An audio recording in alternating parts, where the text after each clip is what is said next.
you get into music, it seems a lot of guys are sort of like, yeah, that's all right. But no, it's good to hear the sisters are alive.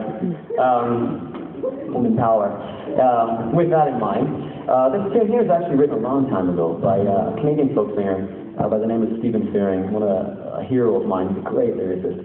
And it was written as sort of a response to some tragedies in Canada involving women and violence against women. But the song really deals with this idea of why is it that women, making up over half the population of this earth, still continue to be one of the most oppressed communities on this planet, and the need for that to change, and how can we bring that? How can we bring ourselves forward? And it addresses some of those perplexing questions. Why is it that men still can't seem to get in tune enough with their own security and selves to stop, taking out their insecurities on women? And so, for the men in the audience, my brothers, that we really keep that in mind. As we work together with the women in our community as equals, that we really try not to buy into the perspective of women that's sold to us, and that women, the young ladies in the audience, that you grab hold of that rope of the bells of change, so to speak. It's amazing when I meet a lot of young people in audiences, primarily in high school, a little bit younger than some of you, usually around 13, 14, 8th grade.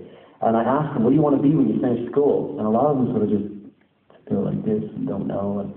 And then I say, okay, now remember back when you were 5 years old and someone asked you, what do you want to be when you grow up? And the same thing happens. Always I get smiles and snickers and giggling, and people start whispering. And then I find out that some of them wanted to be astronauts, some of them wanted to be superheroes. And I often hear young ladies saying, I wanted to be a princess. Yeah. Anybody here wanted to be a princess when they were 5 years old? No? This brother over here, all right, you go. That's a man, boy. He's not afraid of me. And I think, and I'm not afraid of nobody. So, no, but the sad thing is that a lot of these women, the tragedy of it, is that when I ask them why they don't want to be a princess anymore, they say, it's make-believe.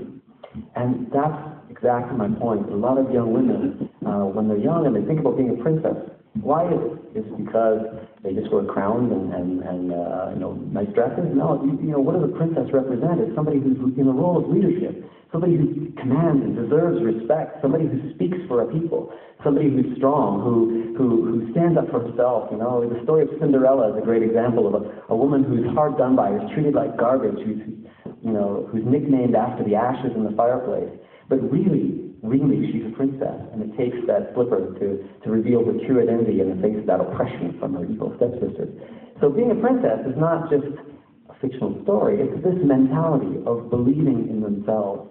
And the sad thing is meeting young women then who hit the age of 15, 16, 18, who don't think they're a princess, who don't think they deserve to be treated with that respect. And men as well, who don't treat them with that respect that we all deserve as human beings. And so this song is called Bells in the Morning. It's all you princesses out there.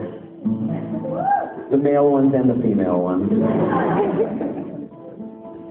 And, the bell, of course, being a metaphor for change. That, a bell is huge and made of steel and it's heavy, and it only takes one hand to grab that rope and create a sound that will resonate through an entire valley. So it only takes one of you, each one of us.